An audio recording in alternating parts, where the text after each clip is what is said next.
I hope I get all this right. Karen got her degree at Mira will tell you if you're right or not. She just introduced me at the last event. So yeah.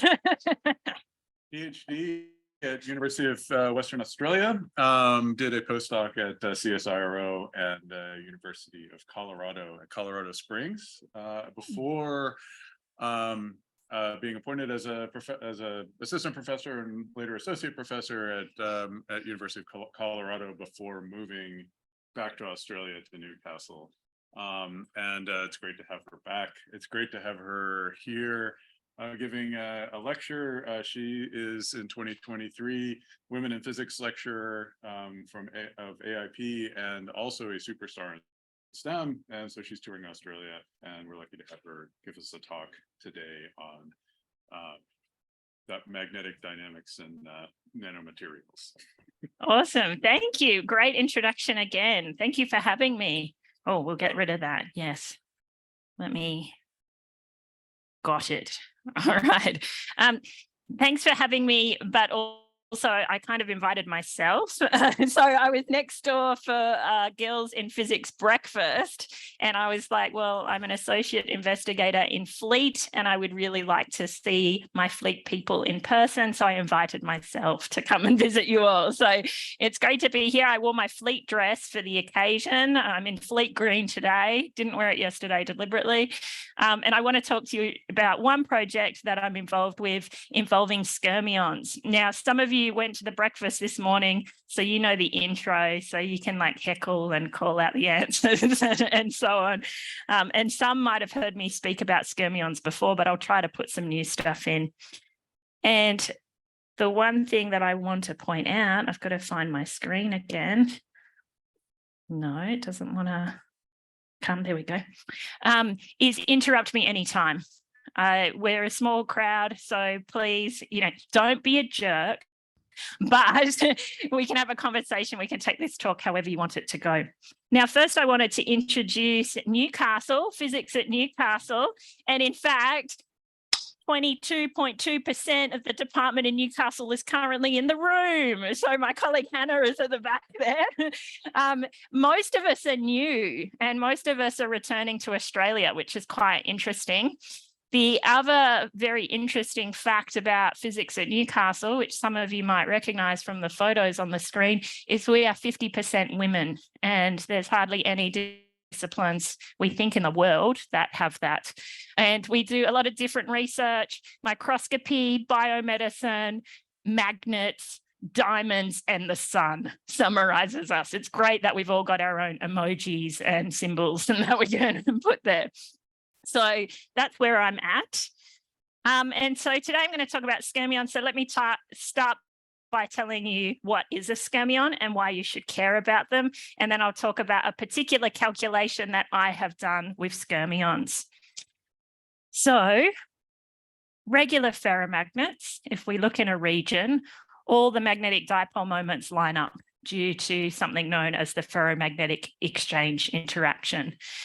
But occasionally we can get these magnetic textures that form, and this particular swirling pattern is known as a skyrmion. Okay, they come in different flavors. This one sort of looks like a whirlpool shape, and their size is very small. So we're looking at 1 to 200 nanometers wide. Okay, I mentioned that they come in two different flavors. One is known as a block skyrmion. That's the one I showed you previously, the whirlpool-shaped one. And the other one is a hedgehog skyrmion or a Neyel skyrmion. Okay, you can see they're both these radial textures, but in one, the moments go around like this, and in the other one, the moments point radially. Now, what's interesting is these weren't measured till 2009 indirectly using neutron scattering, and 2010 was our first direct imaging of skyrmions. This is because they're so small. All right, you need to use something like neutrons or electron microscopy. This is a transition electron microscope image in order to see them. They're below the optical diffraction limit. There have been theories for magnetic skyrmions that have existed since the 70s. okay? And skyrmions have been predicted in field theories much earlier than that. They weren't called magnetic skyrmions until around 2000. People coined this term. Before we called them vortices. They had been theoretically predicted, but this was the first image. Since this image, which was taken on this particular material, iron cobalt silicate, since this image, we've been able to measure them in many, many more materials. And what's key is this is at 30 Kelvin. Now we can image them at room temperature, and we can form them at room temperature. And we can do it in pretty bulk standard materials, like a couple of layers of iron on tungsten, for example. So these are not too difficult to make, says me, the theorist. I know it's not too difficult, I'm told. So since then, there's been an explosion of interest here. And to prove that, I have a plot.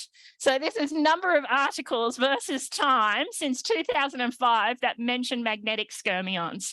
And you can see we could probably fit an exponential to that, couldn't we? So there's been this takeoff, especially since these first measurements. And this has coincided with people looking at an interaction known as the Dzyaloshinskii-Moriya interaction, which I'll talk a little bit more about later. It might just be jargon to you guys, but it's sort of key in my area.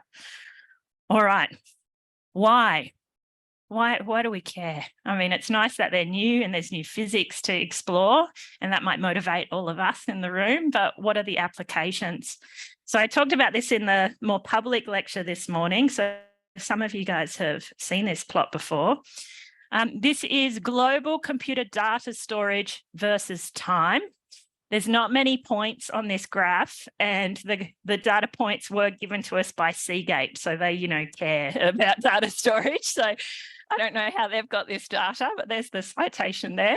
And what you can see is from 2007 to 2020, there's definitely this growing amount of computer data storage globally. And this 2025 is obviously projected, but it's taking off. And the point I made this morning in the public lecture is individually, we don't really notice too much that we are getting more and more computer-enabled devices, more and more internet-connected devices. It's not costing us individually a lot of power, but globally, especially in these cloud computing data storage places, we're using a lot more power. Now, in fleet, we're worried about computing power more generally. I'm just worried about data storage because that's where magnets can do something for us. Okay, so I'm just focusing on the data storage piece, which isn't the biggest piece in the energy puzzle, but it's where my work can make a difference. Okay, so how can skyrmions help with this? Let's put the two pieces together. You can imagine making a memory out of skyrmions. So imagine a region in a magnet where there's no skyrmion encodes a 0, and a region where there is a skyrmion encodes a 1. And so we can make our binary data, our strings of 0s and 1s, with nucleating skyrmions or not nucleating a skyrmion in a string. And the key is these are very small. They're smaller than what we currently use for computer hard disk drive storage, okay? But I was talking about energy, so I need to bring energy into this as well. It turns out to make data storage that we can read and write, we need to be able to do that read-write process using low power. And skyrmions can be moved through a material using very, very small electric currents, okay? So you see the one at the top is shooting along this material. It's 256 nanometers on a track. This isn't my simulation. This is from this paper. And I don't have the exact number written down, but it's a tiny current that causes it to move along. And this is what we need for read-write, because you can imagine having a little sensor above and being able to detect whether you have a 0 or a 1 moving along, okay? Notice the one at the bottom. Let's see if it starts again. Oh, that one fails spectacularly. This is because of an effect known as the skyrmion Hall effect, which I'm not going to talk about again unless people have questions about it. But skyrmions, when you push them with a current, don't go in a straight line, they curve off. It's like a Magnus force, okay? And that's been a big technological challenge to making these kinds of memories, is you don't want your skyrmion to exit the track and annihilate itself. Okay, so I'm not going to talk too much about dynamics, although I have done a little bit of work with dynamics. This is just to motivate why we should care about skyrmions. What I want to talk about is finding or predicting the skyrmion size. So I'm a big believer in having analytical models available to experimentalists. And that's because no experimental group, well, not many that I know of, want to run long simulations in order to predict how their materials will behave. They'd much rather have a nice equation that I have given to them where they can plug in material parameters like the magnetization, the film thickness, what it's grown on, plug that into the formula and predict what skyrmions should form. Okay, so that's the aim here, is to predict, given a set of magnetic material parameters, what skyrmion forms, what's its size, okay? And so I'm going to take you through for the rest of the talk how we do that. There will be equations. Okay, yes. Thank you. In order to topological change, how many skyrmions and anti-skyrmions can you connect? Not necessarily. No, you don't necessarily have to have a skyrmion with an anti-skyrmion. That's not a requirement. Normally, I've had this question in every talk that I've given, so I need to add a slide about how they're nucleated. They're typically nucleated at a little tip that comes off the thin film from the pad, and they're nucleated with current. And they can form there where, you don't have translational symmetry. They can be formed there and then they propagate into the thin film, okay? But you don't necessarily have to have an anti-skyrmion and a skyrmion formed together. Yeah, good. All right. I wanted to bring a little bit of honesty to the talk. Well, it's all true. I should step back from that statement. It's all true. But I wanted to be a little bit more honest about research. Often we present our results and it's a nice clean story and it looks great and everything worked first time. And that's actually not the reality for most of us doing research. So I want to point out that this project started in 2017 and it's just been accepted for publication. So this has been a long slog, not in a really spectacular journal either. It's taken this long. If I had got it done in 2018, it would have been high impact, but here we are in 2023 and we finally got it sorted. And the story of how this started was I basically had some colleagues that I always met up with in conferences, never did any work together, but, had a good time together. And in 2017, I was looking for ideas for my sabbatical at University of Colorado. And so I reached out to some colleagues and I said, what can we do together? I want to go to Exeter and visit the Roman walls and work with you guys. What can we do? And we came up with this idea that what was missing in the literature was an analytic theory for skyrmions. So we pitched it to the Royal Society in the UK, and they gave us an International Exchanges Award. So my experimental colleague could come to Colorado and I could go to Exeter, and that was really great. And so that was 2019. We started working and we had the help of a PhD student. And then I moved institutions and I had a series of undergrad students that helped with the project. And finally, we finished it last year and it's been published. So I just wanted to point out it's a long slog, as most of you know, and these projects are not always linear. So on that note, I'll thank all the colleagues that have been involved along the way at Newcastle, at Exeter, Colorado State, and University of Colorado, Colorado Springs. They've all played a part in different pieces of the puzzle here. Okay, let's get to the project. So we're going to be interested in isolated skyrmions in thin films. So that picture I showed earlier, the transition electron microscope image, showed a lattice of skyrmions. We're going to be focused on isolated skyrmions in thin films, so one by itself. And what is key for their formation is this interaction known as the Dzyaloshinskii-Moriya interaction.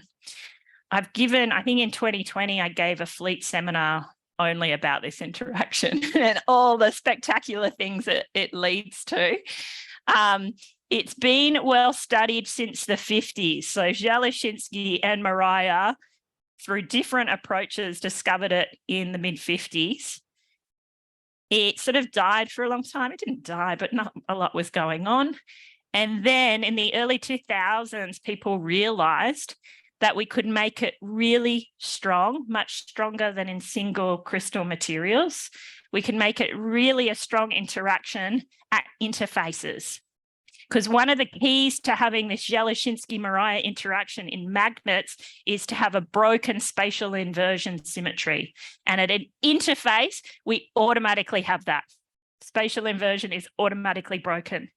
The other ingredient we need to have Dzyaloshinskii-Moriya interaction, otherwise known as DMI, so we don't have to say that every single time.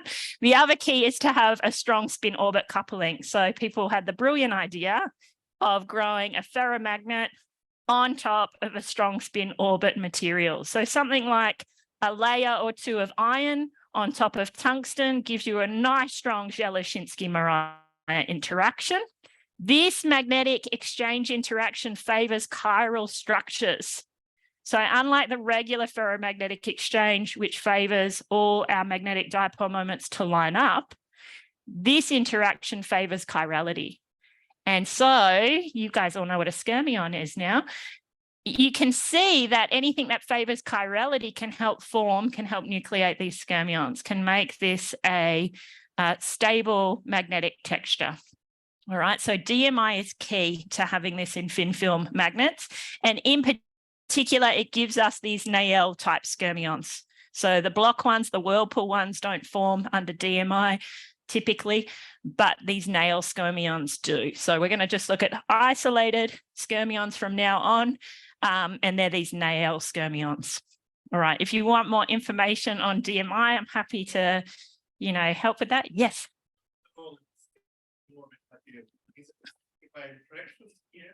So to calculate DMI, it's a higher order spin orbit interaction. So you calculate out basically with your spin orbit interaction what the effective exchange is between nearest neighbors, and you come up with this asymmetric exchange. It looks like a cross product between neighboring spins. Does that help a little bit? Okay, good. Right. We've just had a review article accepted on consequences of DMI, so I can sell you that snake oil afterwards if you want. Okay. Now, you might have noticed these skyrmions have a cylindrical symmetry, and that's great as a theorist because it means that I can make a one-dimensional model for it. So if I go from the center of the skyrmion or the core, and I go outwards along a radial direction, just looking at that slice is sufficient to study the whole skyrmion. Okay, so I'm going to use a 1D model here, and I just want to point out the thickness of this film, which is quite small, 1 or 2 nanometers, I'm going to call T. So here's my slice. So I take the slice through the skyrmion, and then I've drawn it up here. And if I want to characterize the magnetization along that slice, I can plot the angle as a function of distance. So let's make that plot. So angle of magnetization versus radial distance. I start at 0, I'll define the core as 0. And then I have a rotation, and then the outside is pointing the opposite way. So the angle is pi. Okay. Now there's 2 key parameters which I'm going to be calculating, so I better point them out now. The first is the skyrmion size, which we'll call big R. And we define that as when the angle gets to pi on 2. Does that make sense? So we're midway through our rotation. All right, so that's the size of the skyrmion. That's really important because we want it to be small, but not too small. And then the other parameter is the width delta. That's a bit harder to define because, look at this thing. It's always gradually changing, isn't it? So how do you characterize the width? Good question. I'll tell you later. So delta and R are the 2 things that we want to characterize the skyrmion size and shape. Now, I want to tell you a little bit about what was existing in the literature before we started and during the process as well. Some papers came out and we were like, oh, they did it too. Okay.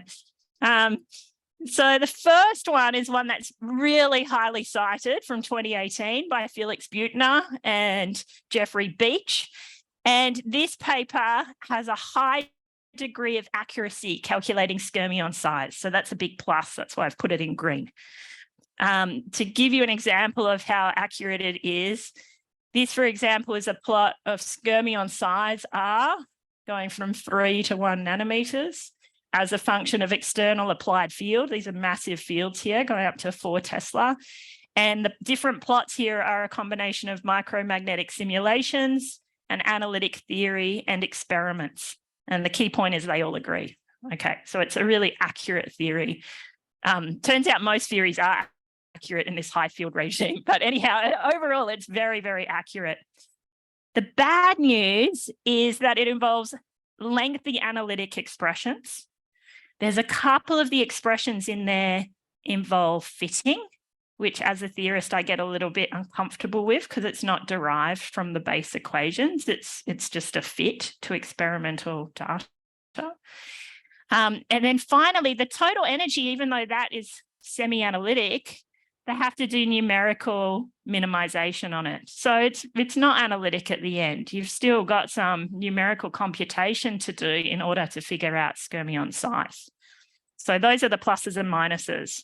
But as I said, highly cited, everyone loves it. Every paragraph of this paper contains like a paper worth of information. It's very dense. Takes you years to get through it all. I'm still realizing stuff. I'm like, oh, they found that as well.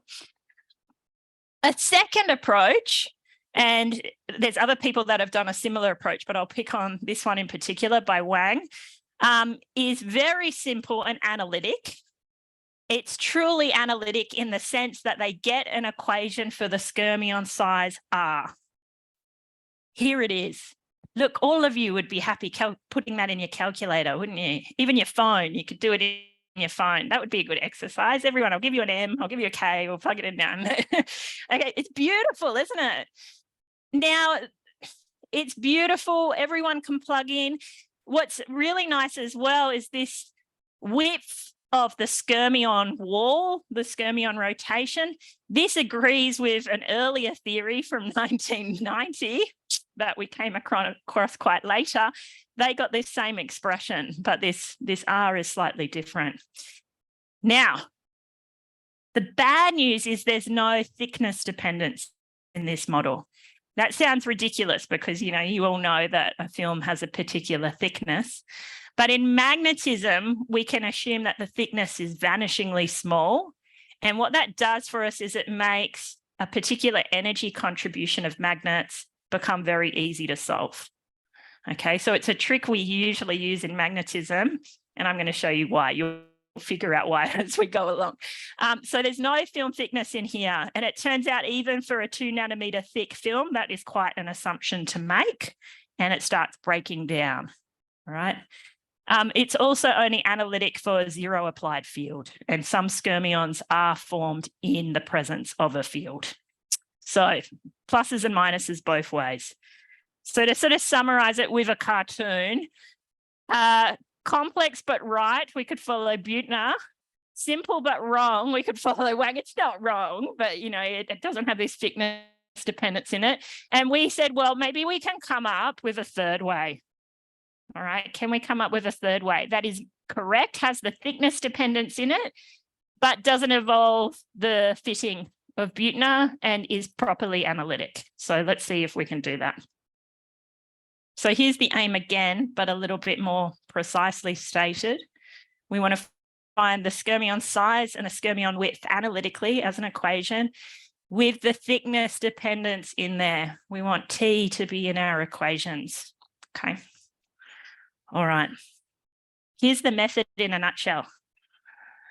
We find the magnetic energy of a skyrmion, and this is something we've done for a long time, for example, with magnetic domain walls. So we have a lot of experience doing this. And then we minimize that energy. Sounds easy, doesn't it? And then out comes the skyrmion size. That's the method. It's an energy minimization method. So let me tell you about all the energy contributions in a magnet. There's a bunch. There's the ferromagnetic exchange interaction. We've got demagnetizing energy, something known as the anisotropy energy, which means that magnets have a preferred direction for their magnetization. The Dzyaloshinskii-Moriya interaction, which I said was key, gives this chirality to things, and the Zeeman energy, the interaction with the applied field. And for most theorists working in this area, we spend 90% of our time working on the demagnetizing energy. Okay, everything else is pretty trivial, but the demagnetizing energy is the one where typically people have to make approximations or sweep things under the rug to deal with it. And that's because demagnetizing energy is non-local. We're talking about really dipole-dipole interactions, okay? And we have a magnetization structure. It creates dipolar fields that interacts with itself. So we have this problem where, you know, the solution you guess affects the dipole field, which affects the solution, and so on. Okay, so one of the keys to actually being able to get an analytic expression for this demagnetizing energy, which is by far the most difficult piece of the puzzle, is to linearize this angle that I showed you before, this magnetization angle.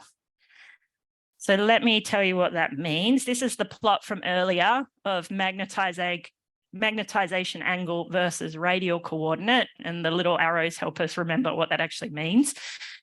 And instead of using this true profile for the skyrmion, we say, it's approximately this. Okay, the blue line. And it's linear. You can see it doesn't do very well here at the edges of the skyrmion profile. But in terms of doing mathematics, I love linear functions. I can integrate it. I can differentiate it really easily. Like everything becomes simpler. So that's what we do. And we've had a lot of experience doing this. For example, with magnetic domain walls. Before we were working with skyrmions, we were working with magnetic domain walls. We've got a lot of experience doing this with domain walls, and it works really well. So we can compare to simulations and experiments and show that doing this looks really dodgy, but we get really quite good results. So we were happy to give it a try. Yes. Yes. So, you were talking about how you have long-range interactions. Yes. Does that impact how you're treating it as a one-dimensional system? But I understand. Do the other dimensions? So we are still averaging over the whole volume of the film. But we just have a radial dependence. So it's one-dimensional in the sense that I only have one coordinate that my energy density depends on. But I am still, what I'm going to do is write down an energy density and then integrate it over the whole volume of the magnet. So yeah, everything does get included. Yeah. Understand this variation concept. Yes, yeah. So you're right. So we put this in this particular profile, we turn the handle on all our energy contributions, and then we can minimize. So yes, it's variational in that respect. Yeah, because you forced this shape on it. Good. Yes. So could I understand this magnetization that all fields create magnetic fields? Yes. And they interact with fields. Yes, I've got some pictures from Wikipedia that will help maybe in a bit, but you're absolutely right. Okay, so if I break it down into very small pieces and I have individual magnetic dipoles, I can figure out the dipole-dipole interaction between two little bits of the thin film. But when I go to this continuous distribution of magnetization and magnetic dipoles, we call it a demagnetizing field inside the magnetic material. But the origin is from a dipole-dipole interaction that you sum up over the whole material. Basic about it's like a random phase approximation for charge interactions. No, it's not a mean field. It's exact. It is exact. Do you mean coming up with an expression for it, or? Yeah, I'm not sure about that. But what we do isn't a mean field type theory. We just use, as I said, this ansatz, and then we can actually turn the handle on it. But let me go through how we do it. So yeah, I'm basically not going to tell you how to do all the other energy contributions, but I am going to tell you a little bit about this interesting piece, the demagnetizing field. All right, so let's talk about demagnetizing energy. All right, so let's go back to Wikipedia. So here's my block of magnet with a magnetization that's uniform this time. Okay, so we'll go back to our easy to understand case. We've got a block of magnet uniformly magnetized, and the red and the green, I think, is meant to show us the North and South Pole. And then if we can calculate the field from that, which is almost an undergrad problem, a little bit hard for undergrads, but anyhow, what we find is this traditional dipolar shape for the field. Okay, we're all used to thinking of magnets as having a dipolar field. Yes, no, people are nodding. Good. It's Gauss's law for magnetic fields, as magnetic fields are always dipolar in nature. So we have a dipolar field outside, and then inside we have a field H, which opposes the magnetization. That's what we know as the demagnetizing field. And that field interacts with the magnetization. There's a dot product to give us the energy. And that's the demagnetizing energy of a magnet. Everyone happy with that? So if you've got a field and you've got a moment, they interact via a dot product, okay? That's what we want to calculate for a skyrmion, okay? So here's my energy. I've actually got it written. So the energy density at any point in this magnet I can find by taking a dot product of the magnetization with this field that exists in all magnets, this demagnetizing field. Okay. Yes, yeah. So in dynamics of the medium, you have two magnetic fields, H and Yes, B. yes. H is a field created by three external sources. Yep. And B is real. The magnetic induction. Microscopically average magnetic field inside the medium. Yeah. Why do you write here M so in practice H, but not with B? Okay, so we can write B as a combination of H plus M to give us the total magnetic induction. So it's the H field which interacts with M. It's not resonating. It's not what you want. Can I keep going and we'll talk about it after? Is that okay? Yeah, okay. All right, so now let's go to a more complicated magnetization structure, which is our skyrmion, and we need to figure out what is the demagnetizing field for this structure. So you can see it was already complicated for the uniformly magnetized film.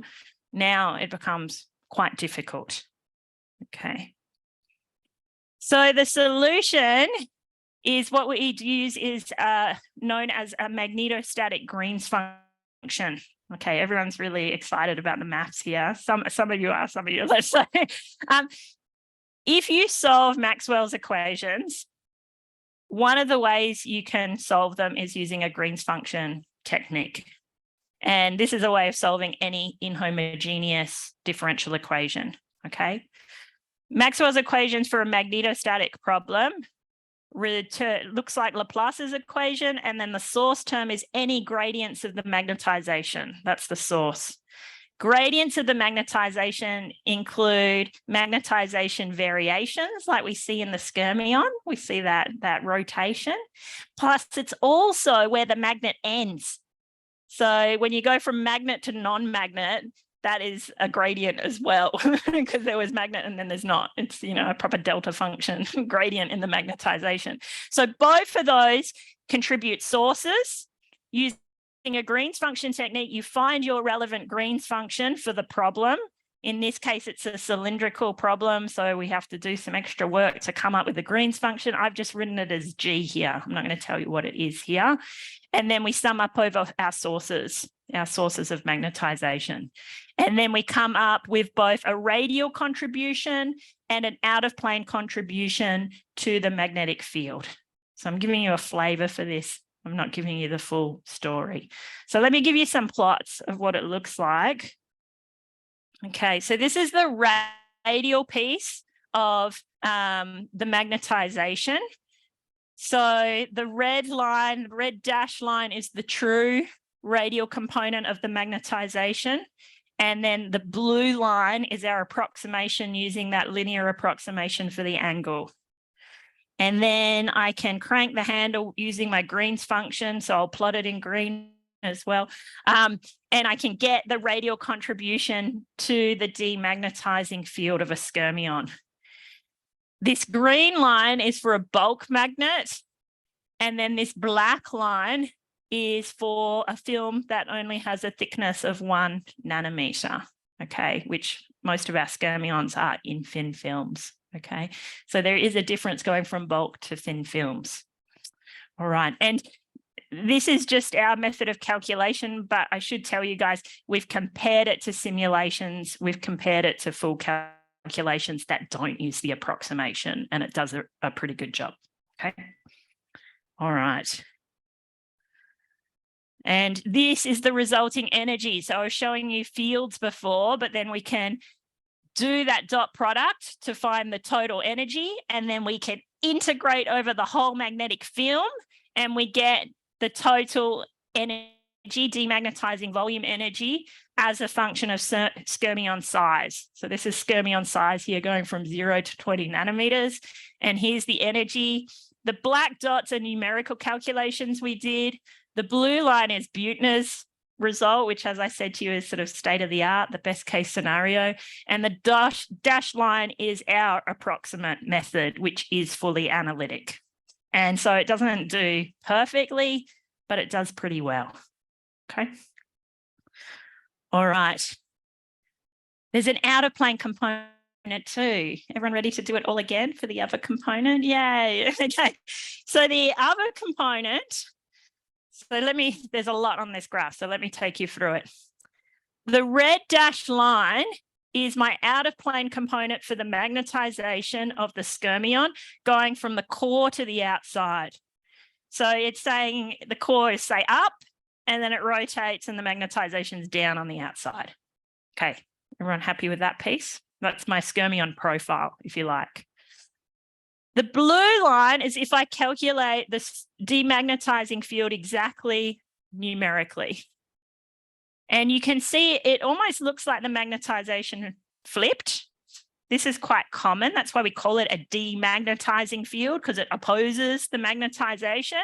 It's flipped, but there's this little piece where it's lifted off -1. This is all normalized as well, I should tell you. It's not really between 1 and -1, but we normalize it. See, there's this little bit off 1. The big contribution that we've made, which I think is new, is we can predict that delta, okay? We have a way of analytically predicting how far the core is off -1. So it doesn't mean a lot to you, but we'll keep going and we'll see what the end solutions look like. And then the dots, the yellow dots that you can barely see here, this is our approximation, and it looks pretty good against the full calculation. And again, yes. Yeah, so if we have a domain wall, for example, and then the down domain is infinite and the up domain is infinite in extent, then the stray field is really just the flip of the magnetization, okay? The demagnetizing field opposes the magnetization. In a skyrmion, that, say, up domain, the core is small. It's not infinite in extent. And the fact that it's finite in size means the demagnetizing field doesn't go to saturation, doesn't go to full -1. So it turns out that delta, I can give it away. It depends on the thickness of the film compared to the radius of the skyrmion. It's really simple. When I discovered it, I was like, oh my God, it can't be that simple. It can't be that simple, but it works over a wide range of thicknesses and radial coordinates.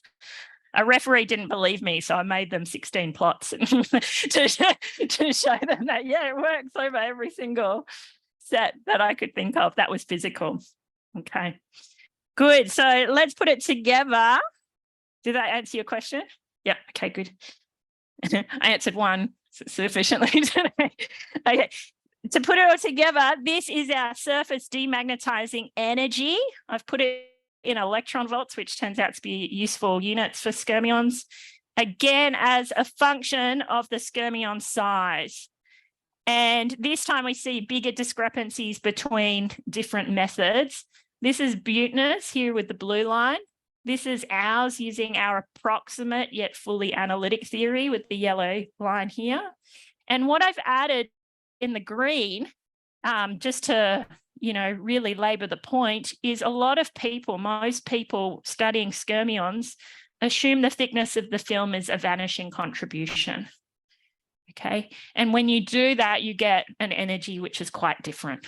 So the point is, don't use that, use this. If you want to do the full numerics, go for Buettner. If you want something fast and dirty, you can use ours. Okay, all right. So let's put all the energy contributions together. I've told you just a flavor for the DMAG, but all the other energies are now in there as well. DMI, exchange, Zeeman contributions, anisotropy. But you don't need to look in any depth at this equation. Indeed, you probably don't want to. But the main thing to point out is, doesn't it just look really like a polynomial? Okay. I could probably give this to first, second year student and say, minimize and find R. Okay. And that's what we do. So here's just a plot of the energy showing that it does indeed have a minima. It's quite shallow, but there is a minima in terms of the skyrmion size and the skyrmion width delta. And so we minimize, and this is the expression we get. Now, it looks really similar to what I showed you at the start by Wang, but I have different effective parameters here. So my DMI, for example, gets changed a little bit by the film thickness T. And my effective anisotropy gets a change due to the film thickness T. So again, you don't have to look at the maths in any detail, and indeed I encourage you not to. But the key point is thickness is in there. Film thickness is in there in an approximate way, but in a way that seems to work quite well. So let's see how it does. Let's find skyrmion size as a function of film thickness. Does that sound reasonable? So here's my film thickness going from 0. I know we can't really make that, okay, but in theory I can. 0 through to 1.2 nanometers. And this is the skyrmion size that we calculate using different methods. So I've put up here so far a 0 thickness method. This is what most people use. And so unsurprisingly, the predicted skyrmion size doesn't change with thickness because thickness isn't in the theory. No surprise, okay? Buettner's is here in the blue. You can see they agree pretty well where they should agree, down near 0 thickness, 0 film thickness. And are we ready to put our line on? I feel like there should be a drum roll or something. Here it is. So you can see it agrees with other analytic theories down here. Okay, that's no surprise. And then it has the general trend of Buettner above. So it's not, it's not the most accurate, but I get this curve analytically. I don't have to do anything numerical here. Right, yes. Yes, that's a very, very good question. Both, I don't even know if this isn't on the record, is it? We're being recorded. I don't think I even believe Buettner's at 0 thickness. It turns out even the exchange energy has some interesting stuff that goes on in that limit. So I don't know if I believe any of them in that very small limit, but a piece of it's in the exchange interaction. Okay, and we've got rid of that in order to stay analytic. Right, good question. Okay, these are the parameters. They probably don't mean stuff to you, but they do to other people. And the one thing I want to point out is notice that the skyrmion size diverges as I go to thicker films. What's going on there, and this has been well studied, is the skyrmion becomes unstable if I either turn up the Dzyaloshinskii-Moriya interaction or equivalently make a larger or a thicker film. And what happens when that DMI starts to overtake all the other energy contributions is rather than skyrmions forming, it forms a proper chiral structure, long-range chiral structure. So the system transitions to that state. All right, I'm almost at time. So I just want to out that we can make phase diagrams for skyrmions. This isn't my picture, this is by Buchner.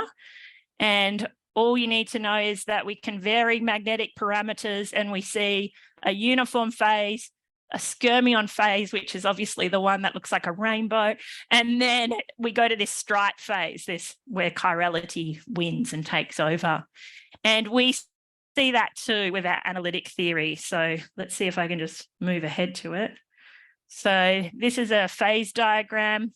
I've got anisotropy, which is a magnetic parameter on this horizontal axis. I've got the magnetization of the material on the vertical axis. And then I have predictions for the skyrmion size going from 4 nanometers through to 28 nanometers. And you can see in some regions I get small skyrmions, then they get bigger, and then I transition to no skyrmions being stable. So not only can I predict the skyrmion size, we can also predict when skyrmions are stable. Okay. Yes. Let's say is a latest skyrmions, or those is a skyrmion related? That's a great question. In our theory, it's all isolated skyrmions, but in reality, we do see skyrmion lattices. And then what you have to do is you have to take into account the stray field of one skyrmion affecting all the others in the lattice. And a colleague of mine has been doing that. There's actually, again, old literature on this, especially in the Soviet journals. So nothing is new here. But people are after figuring out how the interactions between skyrmions affects the lattice and the key size. There's a lot of evidence showing that the skyrmion size changes when they're in a lattice versus in isolation. Good. So let me just finish up because we've got 9 minutes left. Analytic theories, I hope that I can convince you analytic theories are great for providing insight into any problem. In particular, in skyrmions, we can see how different magnetic parameters affect skyrmion formation and skyrmion size. We can predict phase diagrams for zero field skyrmions as just 2 equations. That's nice. Okay. I should point out, when we put a field on, it's no longer analytic. But we can do energy minimization for one variable and it's still simpler than other theories. So it's not as exciting when there's a field on, but there's still some advantages. And that's what I put there. Good. So even in a finite field, we can find skyrmions, but it does involve 1D numerical minimization. This is just an advertisement. Not for the paper I've been talking about, but for the review article I mentioned, where we look at the consequences of DMI on domain walls, on skyrmion size, on skyrmion motion. So if you want to know a little introduction to DMI that we've tried to pitch at a really easy level, please check out that paper. And with that, thank you for coming. Thank you for watching all the equations. And I'll take any more questions now. Thank you.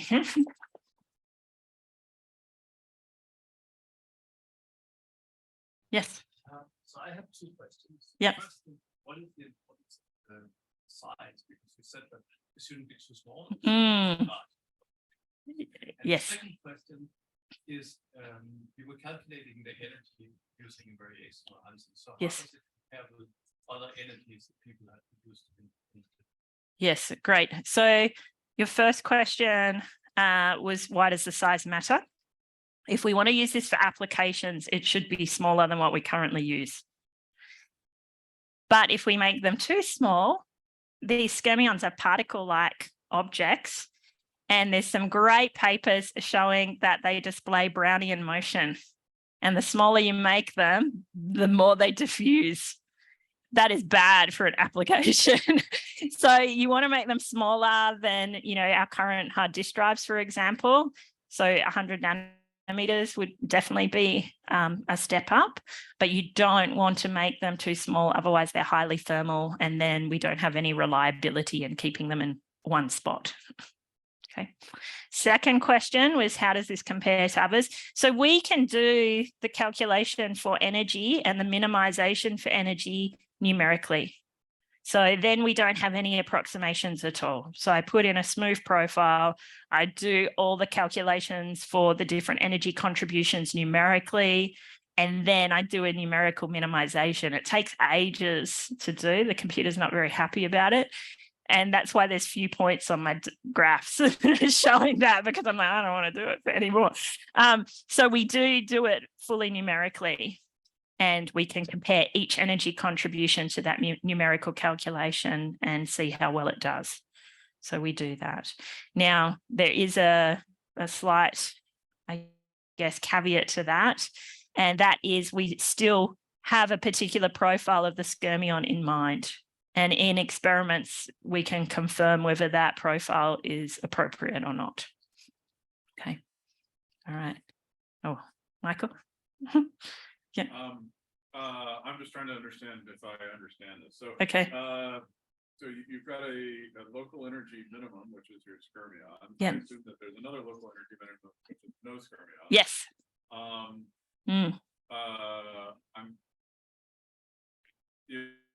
If the skyrmion minimum is the global minimum, it is not.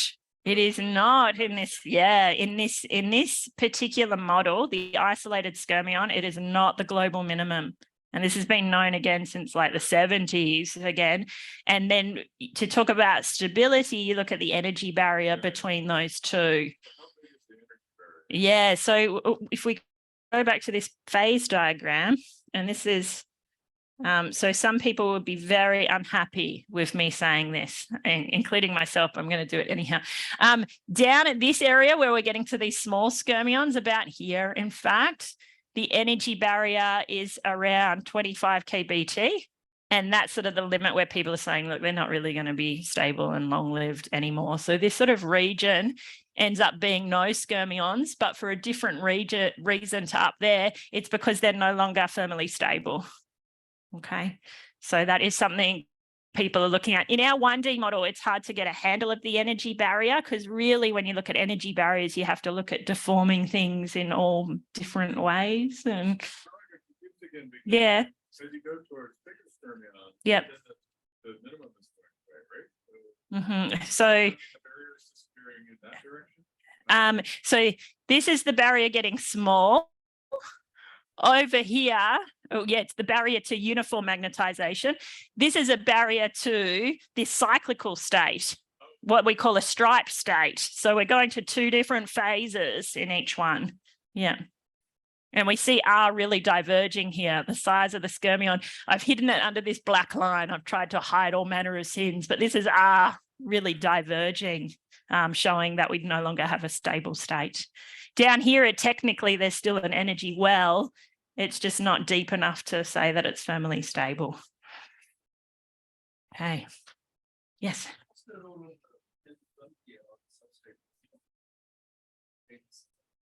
So the thin film, we see that the thickness is really important, don't we? I mean, that was the point of our model. We definitely need the symmetry breaking, and we don't want to make it too thick. Otherwise, this delicate minimization of all these different energies no longer gives rise to a skyrmion. So in principle, something like transverse electric. Yes, yeah. And so in bulk materials that have DMI, we're looking for a broken inversion symmetry. For example, multiferroic materials have been known for a long time to display DMI. Typically, it's a couple of orders of magnitude weaker than in these thin film systems, where we can really engineer a high spin orbit coupling and a lot of interface per volume. And in bulk skyrmion, are there any different mechanics? So the block skyrmions occur mainly in bulk materials. The DMI, the Dzyaloshinskii-Moriya interaction, has a different symmetry and bulk than in thin films.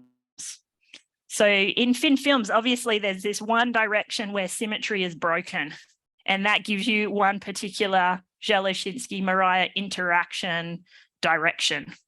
In bulk, it could be all three directions. So you have a different Dzyaloshinskii-Moriya interaction, you have a different sense of chirality, and when you crank the handle on your energy minimization, you see a different type of skyrmion forms. Now, we can see block skyrmions in some thin film systems, but it's typically where this different DMI turns on. Yes. This large topological charge. I mean, when magnetization rotates device. Yeah. So I haven't. Stable. So this question is, so skyrmions have what's known as a topological charge of 1 or -1. That's in the case where we have cylindrical symmetry, which is all I've considered.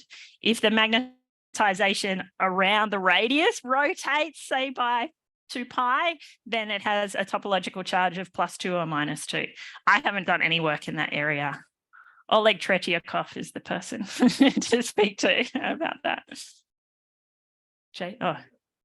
You got a question on the chat. Okay, awesome. Yes, yep.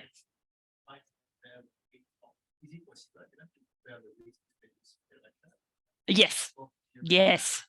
And we do that. And it looks very good. But compared to, say, these plots of skyrmion size versus thickness, there's actually very little change.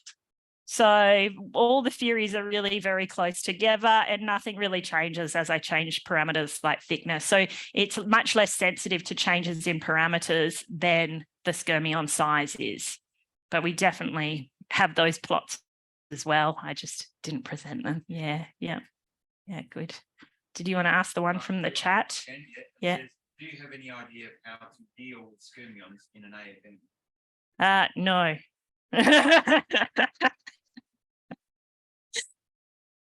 But I'm happy to chat offline and maybe figure it out. But no, off the top of my head, no. Nitrogen vacancies with AFM is very hard to do, but that would be a great way to measure stray field above a skyrmion and determine the skyrmion size using a different method. Okay. I can't easily, so it's good. And I love hearing your voice, Jason. So please. It's a longer question. Oh, I have to read it, do I? Okay. Is the model valid for samples with multiple interfaces like artificial superlattices? Very good. Yes. So there's a lot of emerging work in skyrmions where people have gone, oh, this 1 or 2 nanometers is too thin to do a device. I want to make it fatter, but I want to keep this really high Dzyaloshinskii-Moriya interaction. So maybe I can do that by layering and having lots of interfaces. And so then maybe I can make 10, 12 nanometers, but I keep the effective parameters that I had for 1 millimeter thick, or 1 nanometer thick, I should say. And yes, a lot of people use that effective parameter, the effective T, the effective M, the effective DMI, pretending it's through the whole film thickness, and it works quite well. Now, there are some experiments that show that the skyrmion changes its nature as you go through the heterostructure. And then this simple 1D model won't do anymore because you have variations along the radial direction and through the thickness both. So people are starting to explore that. Say you have a Nael skyrmion on the top and then a Nael skyrmion of the opposite chirality on the bottom, and then something changing in between. So that's definitely an area for future work to look at those systems, and people are looking at those systems. Good. I feel like we have to let people go now. People are starting to wiggle in their chairs. Oh, okay. So you can't go unless you. Yeah. All right. Lunch break. All right, thanks, Karen. Thank you.